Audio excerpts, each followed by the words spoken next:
Yeah, I always pictured I would be one of the greatest. Become every sense of the word and stun on those who hate it. Something that I was given my parents that couldn't take it. Resilience to every stone that was cast, I demonstrated. Welcome to the Rob and Rod for Life podcast. I'm your host, Rob Bruin, alongside my good host, Rob McLean. What's the word, baby? How you? Yo, what's going on? I'm so excited for this guest. She's doing her thing right now, coaching, just excited. Yeah, that's a fact. She's a 1,000 champion. You know, she's a coach and she's really just killing it in her space right now. Danielle Durjan, how you doing? I'm doing well. Thank you guys for having me. Thanks for being here. Yeah, so we'll get right into it. You're a beat reporter as well. How was it, with you covering the Washington Mystics? It was a really great experience, I would say. Especially I did it when I just graduated, so that following fall is when I really got into it. And also shout out to Takira Carter for helping me. She brought me to the Roundball Reports to interview me, and then I ended up connecting with Ed, and he was the head of it, and he let me do a couple of so that was pretty cool. He let me practice a little bit at the Mystics games, and I was there with the other reporters and just learning a lot, and I soaked in a lot, especially talking with the players. It was just really surreal and a great experience. That's crazy, because we just had Takira on the show, and we didn't know that you guys was teammates before we did our research. Yeah. My freshman year at Sacred Heart University, I played with her. I saw that. That's dope. How was that? It was good. I mean, personally for me, it wasn't obviously I transferred. So there was many factors that played in me transferring, but as a teammate, Takira was cool. We were we were really close. She was like that older player than me, so I kind of looked up to her in certain ways, and just her work ethic on the court was amazing. So I definitely learned a lot from her, and it's cool to see that a lot of my teammates from Sacred Heart I'm still close with today. So that's the most important part. Yeah, no, that's super fire. You said a couple of things played into why you left. You mind touching on that first? Well, I mean, obviously I was a young freshman. Looking back, I was really naive. Playing time was a big thing for me. And then I was all the way in Connecticut. So previously, like I said before, I am from Montgomery County, Maryland. Have a big family. I'm one of 7 of siblings. So when I was all the way out there in the cold and not playing basketball, not getting any playing time. Yeah, that's tough. Yeah, it was rough. I was missing home a lot, and I felt like there was better options for me. And then the playing style was a little bit rough too. Because a lot of people don't know this. Coming out of high school, I only played AAU 1 year. Wow. So my exposure wasn't really like everyone else's. I kind of got lucky. If you make it, I went to a small high school in Montgomery County that no one really comes to recruit from, right? And I mean, I love it there. I love where I came from, and I'll say that over and over and over. I think it's special that I stayed where I was. Because my parents didn't really know a lot about like basketball and AAU. And so I really learned from playing on the street. And then when I played and I got lucky and played 1 year AAU, that's when I really just kind of took off and developed. And I was lucky enough to get that scholarship in April of my senior year. Wow. That's fire. Yeah. What team did you play for, AAU? 1-on-none.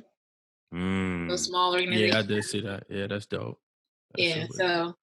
So I think I take it as being fortunate. Like I was lucky enough to get that offer because, I mean, no one was looking at me before, right? So I was kind of like that hidden gem. So within that, I kind of took that school because it's what was there for me, not really my style, my position, my type of game. So I had to find the school that fit me more. So that's why I kind of I transferred and went the JUCO route. Yeah, you definitely said something real key there. You said luck. I don't think that it was lucky. Like that was just a part of your story. Right. Like just how you grabbed that in April, graduated in what, like June? That was just a part of your story, So just want you to keep that in mind because that was all for you. And now definitely. And now we transition to you bowling up at Hartford Community College. Really break down that experience for us and how that really helped your game grow. I think that is the year I really grew as a basketball player the most. Especially coming from a season where basically it was a heartbreak season. I didn't play. You lose a lot of confidence and love for the game when you really don't play. It happens to a lot of players. So when I went to Hartford, it opened my eyes a lot. I was able to be me in a system where it was free and fast, and I could intertwine my street ball tactics with regular playing, and it was something that was really, really special. I had fun. I had a lot of teammates that I still talk to today. And I think it could have been, aside from my senior year at Towson, probably one of my most successful seasons, which is why I love it the most. I was a JUCO All-American, as well as Hartford just put out the all-decade team yesterday. That's right. Talk your shit. Uh-huh. I was fortunate to make the all-decade team for. Congrats. Mm-hmm. Yeah, it was really special. I mean, I was. I'm a drink to that. Yeah. This guy's crazy. Take a shot for me. Under a great coach in Mike Sini, who really helped me build my confidence back up. So I think it was a very special year for me. That's crazy because from Hartford, you went to Towson. Clearly that worked out for you. You got a championship there, but why did you choose that school? Why did I choose Towson? Close to home was the biggest thing. I think because of my past experiences, I wanted to stay close to home. And I still wanted to go to a prestige university. So I liked Towson. I visited the campus. It gave me a city feel, and I love being in a city. So all of those factors really, really played into it. At the time when I was going there, the coach that recruited me was Coach G. So I loved her as well as her staff. They were really welcoming and felt like a family. And it kind of felt like the right fit. They kind of said to me, like, you're coming here to make an immediate impact and to be a huge part of this team and have a big role. So those are all things that I really, really pushed me to make my decision. Who's your favorite teammate? You will give you trouble. I don't know. I don't know. I really don't know. Because through high school, AAU, Sacred Heart, Hartford, and Towson, I have a favorite teammate in each.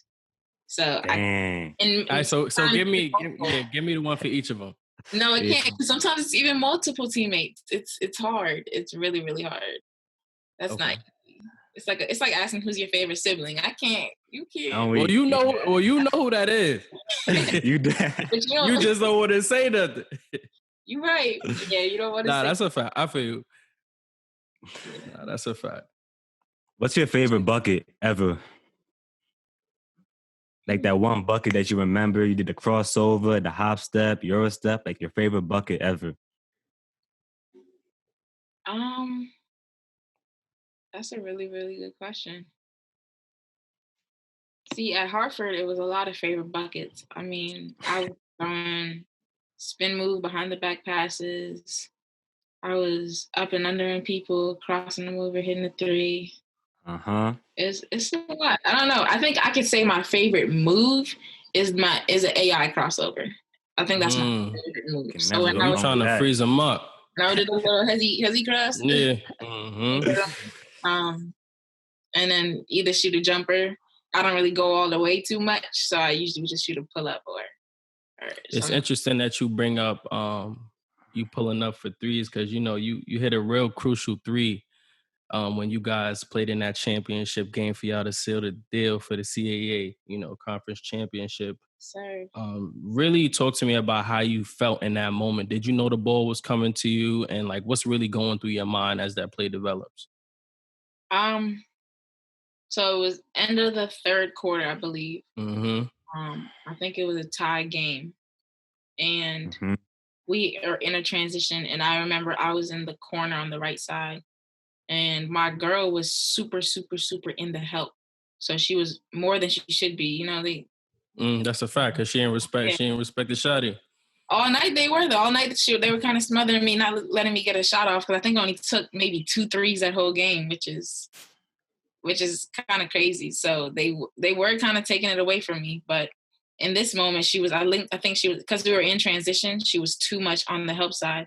So I think the ball had reversed to Q, And mine just a great point guard. I think she's breaking records for Towson and assists. So she always finds me in the right spot. So when she drove, she kind of dug in like she was going for a layup to sink my girl in a little bit more that kicked out to me. And I knew once I had that daylight, You had It was it. over. It was over. yeah, it was going in.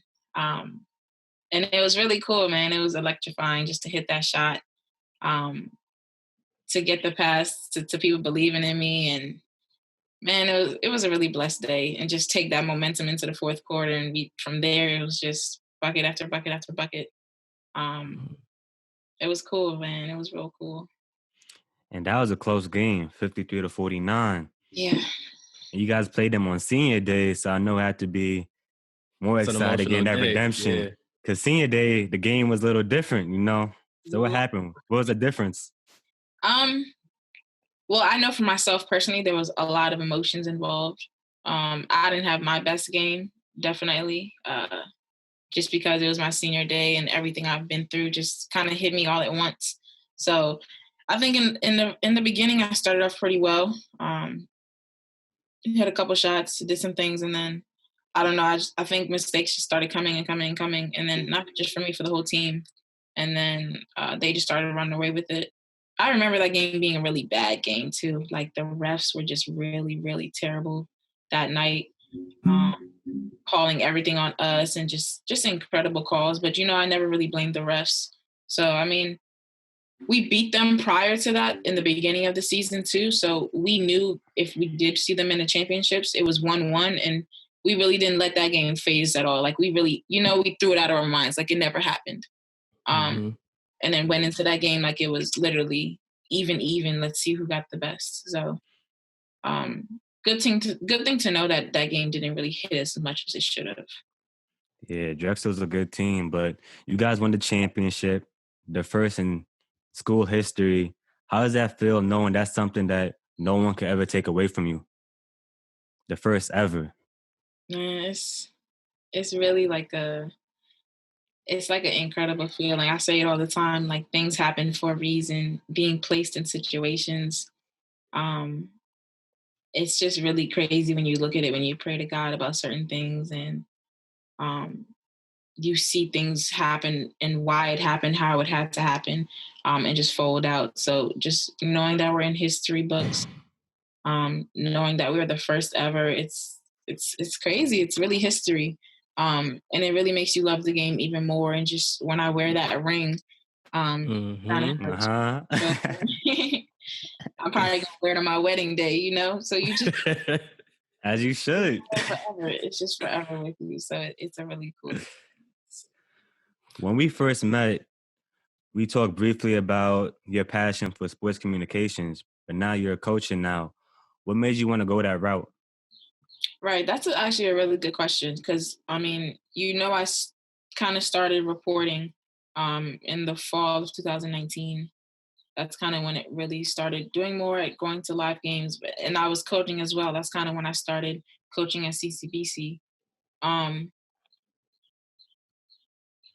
still interested in it. I just think the coaching part just took over way more, just because of how much I fell in love with coaching. Just being there for these girls and talking them through things and hearing their different stories. And while I'm teaching them basketball and they're growing and learning new things, I just kind of fell in love with that more. And then at the time, I mean, you all probably know, being a reporter is a very, very, very competitive.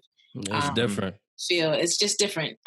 Your consistency, you always have to be, I don't know, just putting yourself out there, whether if it's making podcasts like this or videos and streaming. And while I love talking about sports, I guess my motivation isn't as strong in that. And I don't know if it could come back. I'm not saying it's dead forever, but just coaching and doing the things I'm doing now are just, I guess, a little bit more, I don't know, focal point for me. Yeah, on your LinkedIn account, you have that you're focused on being a life coach to your players. Right. What does that mean to you? So I coach after basketball. I have some life coaches right now, and they probably haven't coached the game for me in 4 or 5 years. but I know I could give them a call or a text, or they call and text me and we can talk about whatever. And that's the kind of coach I want to be to my players. Now I know reaching for perfection is always my goal. I know it wouldn't always work out like that. Just because of different situations and scenarios and things happen. And I've seen it in just my first year alone. But if I can have any control as much as I can, I want to be these kids' life coach. I want to be able to talk to them after the season's over and just staying consistent with that and being someone that can be there for them. Because it's bigger than basketball. I've had a couple of coaches that have either made you lose the love for the game or make you love the game even more. So showing and knowing how much impact you actually have on their life, it actually is a lot of power. And a lot of coaches, either they don't understand that or they don't care, can abuse that power. So I kind of want to make a change for that, because obviously I've transferred a lot of times. I've been to 3 schools in 4 years. So I kind of know what it's like. I've been to a D1, a low D1, then I went to a JUCO, then I went to a mid-major D1. I've kind of seen it all, So I see every level. I see how it feels to transfer, taking that jump, not feeling loved or feeling a lot of love. So just combining all that in one and kind of really relating to the players and kind of changing the rhetoric, how it's usually players versus coaches. Like I really want to change that rhetoric, as well as change the rhetoric of a JUCO while I'm doing it, to really bring that more together. So that's kind of my meaning of a life coach. And me and Rob appreciate you coaching, because it's different learning from somebody that looks like you.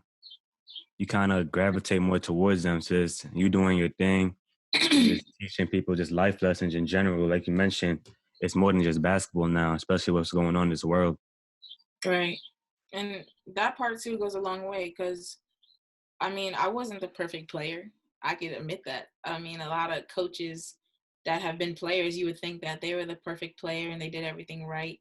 And that may be true. I can confidently say I wasn't the perfect player. I made a lot of mistakes, had attitude sometimes, late, just things that players have to go to before you develop into being a more independent or responsible woman. And so I kind of take that with my players. I'm not looking at them like you make one mistake and you're done or you're looked down upon. Like I understand that you have to make mistakes, because I've been there myself. So I think that makes it more real with them, if I can say that. You said something real key there. We all know that when you're in the game, right, and you have a coach that likes to pull you every single time you fuck up. That can be annoying sometimes. Yeah, I think that it shows that the coach doesn't have faith in you, So as you're becoming a coach now, how do you adjust to that? That is a good question. Obviously, since I'm not the head coach, I'm an assistant. I kind of focus on bringing those players back up when they go through that. Because, it's normal. It's not that the coach doesn't trust in you. It's kind of based on performance, right? So if you're impacting the game right away, it depends on your leash. Is your leash shorter? Is your leash longer? And that's just real. That's just how it kind of works. If your longevity, your skill, it depends like how many mistakes you can make. And it's sad to say, but that's kind of how a lot of these coaches, the truth. Yeah, that's the truth. That's kind of how a lot of these coaches think. If you're more talented, you can kind of make a little bit more mistakes. So I kind of, I love to just keep it real with them and say like, yeah, okay, we're going to get in the gym tonight. We're going to get in the gym tomorrow. Like you have to get better if you want that long leash. And build trust in practice, build trust in situations where it's needed. So then we can see that, so you can get that longer leash. But until then, it's going to be a growing phase. And luckily it usually happens to freshmen and sophomores. But your leash is going to be a little shorter and you have to develop and grow in that and just not let it break you down. So, as soon as they get out the game, I usually would tell them what they did wrong and then give them some confidence back, because I know some confidence was stripped, right? So just definitely working on that. And I'm not perfect at it yet, but definitely just working and developing that skill is something I do pay attention to. Well, whatever you guys are doing, that coaching staff definitely paid off, because you guys went 30-2 this season. Yeah. First time in like what, 15 years? Yeah. That's crazy. More history. More That's history. super dope. And you guys won the championship. How does that feel, just cutting down those nets, but not as a player, but this time as a coach? It's crazy, man. I mean, obviously I was blessed to come right under the wings of an already successful coach in Mike Sini, who coached me and then wanted me to be on his staff. So just learning from him what kept him successful, and then being a part of that, so starting a team brand new. He left Hartford, went to Community College of Baltimore, Essex region. They haven't had a team in 15 years. So even recruiting was just funny. I mean, we have to tell girls to like, hey, this is going to be a great opportunity, even though we don't have anything prior from this school to show you. But look at what he's done in the past. And then I would throw my experience. Like, I was a JUCO kid as well, and totaled up 15 Division I offers while I was at JUCO for 1 year. So just bringing that recruitment in and then learning under him. And then we had some really great players, man. I think I was really blessed my first year to have so much talent, and be able to coach them, because they were really special just to come together as fast as they did, to kind of crack the conference open, as well as the region and other states. We beat a lot of good teams that have a history of being ranked. And that just showed their hard work and our dedication to the game. And just showing how things work well when you keep it real and when you're personal with your players. So that feeling was surreal, just to cut down the nets my first year, and just excited. I know Corona kind of stopped us from winning a national championship. We really felt like we had one. We were going to the tournament. I think we were the 9th seed. So going into the tournament with the 9th seed, who knows what would have happened, but we kind of felt it, So. Dang, that must really hurt. Yeah, no, that's tough. I called up for work and everything. The whole week off. I said, yeah, I'm not coming in right now. I'm going to leave the state. Out of all of the players that you're coached so far, do you see any of yourself in any of them? A bunch of them, yes. Okay. Yes. Just how they act within, whether if it's emotion or their game in itself. A lot. I see myself in a lot of them at different moments. It just changes. Which is also kind of cool, just seeing, because you can kind of see your younger self in someone else and be like, wow, this is how I act. did that too. Yeah. This is how I look. This is how I acted. So yeah, I mean, it was, it's been really cool. I really can't wait to just keep going and see what's next. Because coaching is something that's really powerful and really fun to do, actually. It definitely is. We definitely need more, Black and brown people in that as well too, because we got to own that. That's for us. Yes. That's really how I feel about that. So that's very true. Well, we have to salute you and give you your toast for all of your great accolades and all of the things to come. Rod, I need you to raise your glass to the queen. You know the vibes. I got my cup of water. To your success and so much more. Thank you guys so much. Absolutely. We wrapping it up. It's the Rob and Rob for Life podcast. We appreciate y'all tuning in. For life. This guy.